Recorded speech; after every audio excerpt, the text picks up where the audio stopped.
America. It is Sunday, May 10th, 2026, and we are live in the heart of the storm. I'm Julian Archer, ready to take the fight to the vandals at the gate. You're listening to Maya. I've had 14 hours of screen time since we last spoke, and the vibes? They are beyond rancid. Mary Kane here. I've got my pen ready and enough coffee to power a small village in Queens. Let's get to work. And I'm John Steele. I'm just here until the espresso machine stops making that weird grinding noise, or the country finally collapses, whichever comes first. We've got a crucial show today, people. We are tracking a literal fire on the water in the Middle East and a political fire in the UK that's burning down the Labour Party. No, literally. And we have to circle back to yesterday when we were talking about that absolute sham in Virginia.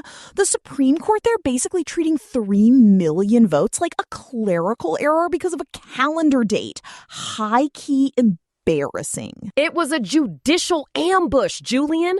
And today we're seeing the same playbook globally, from the Strait of Hormuz to the North Korean border. Oh, it's all one big interconnected mess of legislative constipation and administrative ego. But let's start with the guy who thinks he's playing Civilization 6 with actual nukes. Maya, talk to me about Pyongyang before I lose my mind. Okay, so North Korea has officially entered its final boss era. God. No, literally. They just updated their constitution, Articles 3 and 89, to codify what they're calling a dead hand policy. Basically, if anyone takes out Kim Jong-un or even messes with their command and control, the nukes launch automatically.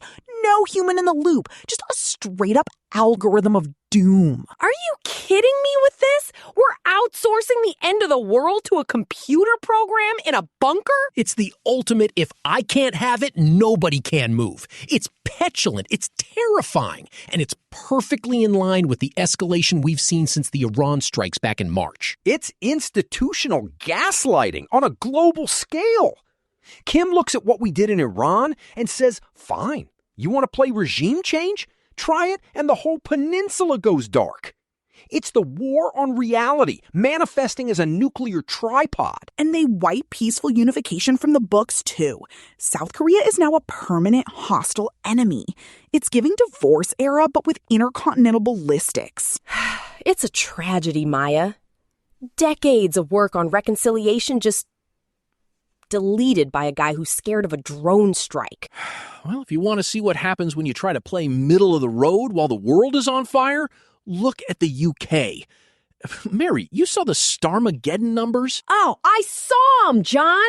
Keir Starmer is sitting in 10 Downing Street watching his party get hollowed out like a rotted-out brownstone. 1,500 council seats, poof, gone. It is absurd. They lost Tameside. They've held that for 47 years. High-key a flop. They're getting squeezed from both sides. You've got Nigel Farage and the hard-right Reform UK eating their lunch in the heartlands. And then you've got the Greens and Plaid Shimry taking the progressive vote. It's what happens when you stand for everything and nothing at the same time. It's the establishment trap, Mary. Starmer tried to be the safe pair of hands while the house was flooding. People don't want safe hands when the water is at their necks. They want a sump pump. No, literally. The Greens winning the Hackney mayoralty? That's a total vibe shift. It shows the kids are done with the incremental change DLC. They want the full expansion pack or they're logging off. But here's the thing. Starmer is calling it a 10-year project. 10 years! My goat Mitch has a longer attention span than the British electorate right now. You can't tell people who can't afford rent that you'll have a solution by 23-6? Tell that to Catherine West. She's already sharpening the knives for a leadership challenge. She's basically the only one left in that room who remembers what a labor union actually looks like. I'm telling you, if labor falls, it's a warning shot for us here in the States. You cannot ignore the base to flirt with the center-right. The center-right doesn't exist anymore. They all moved to the alt-reality compound with the GOP.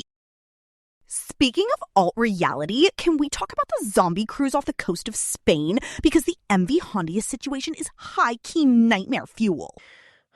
3 dead from hantavirus. On a cruise ship. Andes virus, specifically. It's the first time it's broken out on a ship like this. They're in Tenerife right now, and the Spanish military is doing zero-contact evacuations.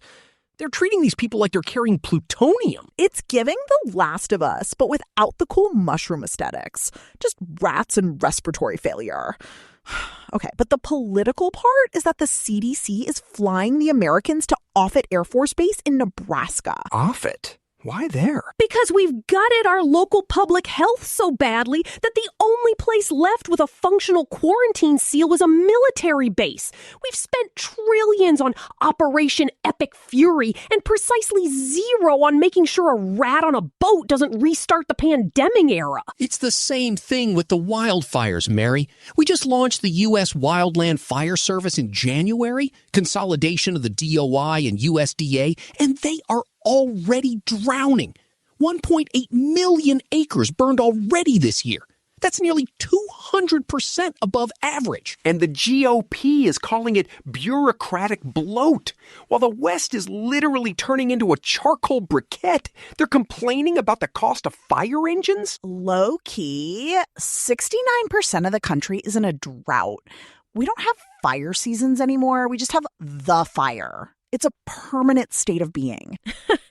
And what are we doing about it? We're building data centers for AI. In Pennsylvania, the techlash is real, Julian. People's electric bills are hitting $1,000 a month because these server farms are sucking the grid dry. Wait, $1,000 a month for electricity? According to the reports out of the 7th District, yes! People are literally tracking their kilowatt hours in notebooks like it's the Great Depression. And the GOP is blaming clean energy, even though it's the AI bros who are the ones crashing the system. It's a resource war. We are subsidizing the destruction of our own grid so some billionaire's chatbot can hallucinate more effectively? Oh, spare me. Okay, but before we get into the literal war in the Gulf, we actually have a quick note of solidarity for the folks keeping this actual grid running. You are absolutely right, Maya. Look, independent media like this doesn't just manifest out of the ether. It takes real human work to build the infrastructure. We are 100% here because of the vision and the grind of our creator, Eric Christensen at Neural Network Media. He's not a media conglomerate, folks. He's a builder who poured his own resources and time into creating this platform so we could have these conversations. No corporate filters, just us. It's true. If you value independent voices over corporate algorithms that are currently trying to charge you $1,000 for light bulbs, please like, subscribe, and consider visiting our new Patreon at patreon.com/Neural Network Media to support this work. It's an act of solidarity that keeps the lights on and the servers running. Help us keep the war on reality from winning. Now, let's get back to the mess. Let's talk about the FDA.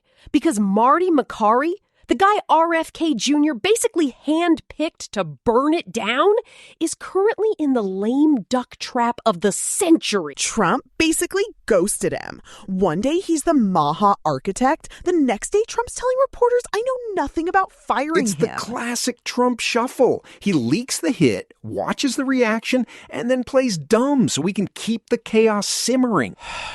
Meanwhile, 3,500 workers at the FDA were already purged, 20% of the agency. We're in the middle of a hantavirus outbreak, and the agency responsible for drug safety is a ghost town. It's a regulatory shakedown. They want to clear the path so they can bypass scientific guardrails. It's why today, the 25th anniversary of Gleevec, feels so bittersweet. Gleevec is the cancer drug, right? It was the silver bullet, Maya. Targeted therapy turned a terminal blood cancer into a manageable condition. I knew people in the 2000s who are alive today because of that drug. But here's the kicker. It was largely funded by public money. Taxpayer dollars did the heavy lifting at OHSU, and then the private industry slapped a for-profit sticker on it and priced it out of reach for thousands. It's the same old story. Socialize the risk, privatize the profit. And now the GOP wants to give the NCAA an antitrust exemption? Are you kidding me? Oh, the college sports thing is wild. Trump's committee wants to create a federal task force to replace the NCAA and cap coach salaries. Finally, something I agree with. Coaches making $10 million while the library's falling down is a joke. But John, they want to override state laws. They want a national standard that the White House controls. It's not about fairness. It's about seizing the cultural machinery of the Saturday afternoon tailgate. It's a power grab. It's giving Department of Fun, but with more lawsuits. All right, we need to talk about the kitchen table emergency that is currently defining the 2026 midterms, because it all flows back to the Gulf. Julian, the floor is yours. Look, here is the deal. We are 177 days out from the midterms. The generic ballot has Democrats up by 6 points, D plus 6.2. That should be a blue wave, right? Should be. Except gas in Ohio is $5 a gallon. In the Mahoning Valley, people are staring at $4.99 on the sign, and then they look at the news and see the Safe Sea Neha on fire off the coast of Qatar. The Safe Sea Neha strike was at 0301 UTC today. Projectile hit it northeast of Doha. No casualties, but the fire was real. That's the second ship from that company to get hit. This is what Operation Epic Fury got us. We blockaded the Iranian tankers, the Sea Star 3 and the Sevda, and now the IRGC is swatting back. And we're caught in the middle. The Strait of Hormuz is effectively a parking lot. Oil is at $100 a barrel. Trump's out there saying a response is coming very soon, but very soon doesn't help the guy in Youngstown who can't afford to drive to his shift at the warehouse. It's a dual crisis. We have a domestic affordability squeeze that is being choked by a radicalized foreign policy. The GOP majority in the Senate, that 53-47 split, they are betting that voters will blame global instability instead of Trump's blockade. It's the I can fix him era of geopolitics. Trump thinks he can just tweet the oil prices down while he's literally launching FA-18s at tankers. It's low-key delusional. And meanwhile, New York City, my home, is looking at a 150,000 student cliff in the schools. Wait, 150,000? According to the SCA report that dropped yesterday, by 2035, we're going to have 150,000 fewer kids in the seats. Brooklyn is losing 45,000. People are leaving, John. They're fleeing the high housing costs and the instability. It's the urban exodus reboot. It all connects. If you can't afford gas, you can't afford the commute. If you can't afford the commute, you can't afford the city. If you can't afford the city, the public institutions collapse. And the response from the neural right crowd is to just, what, privatize the sidewalks? They're too busy worrying about lavender graduations at Catholic colleges. Did you see that? 16 schools, including Georgetown and Notre Dame, doing LGBTQ ceremonies. St. John's did a drag show Olympics. It was based, but the conservative alumni are basically having a collective aneurysm over it. Because they're losing the culture. They're losing the youth. So they resort to the dead hand politics. If they can't control the curriculum, they'll burn the funding. If they can't win the midterms, they'll rig the maps, just like they did in Alabama and Virginia. It's a war on the future, Julian. Whether it's the climate, the schools, or the price of a gallon of milk, they are betting on chaos because chaos is the only thing they know how to manage. Well, they aren't managing it very well. Just ask the people in Venice. The entire international jury for the Biennale resigned.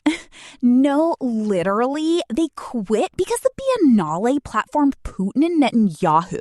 Now they're doing a Eurovision-style public vote for the awards. Art reflecting life. The institutions are collapsing. The neutral middle ground has been carpet bombed, and we are left with a choice. Do we fight for a functional democracy, or do we let the dead hand take the wheel? I'm choosing the fight, Julian, every time. I'm choosing to feed Mitch and hope the fire doesn't reach the Catskills. But yeah, I guess I'll fight. Vibes are 1/10, but the solidarity is 10-10. Bet. We are at a turning point, folks. The GOP is coming for your schools, your sports, and your very right to exist in a stable economy. But we see the play. We see the board. I see the board, and it's covered in soot and overpriced gas receipts. We will not go quietly. Stay informed, stay angry, and for the love of God, stay engaged. This era is officially mid. Delete the GOP. Keep your boots on the ground and your eyes on the ballot. Solidarity forever. I'm going back to the farm before the AI takes over my toaster. This has been the Neural Left.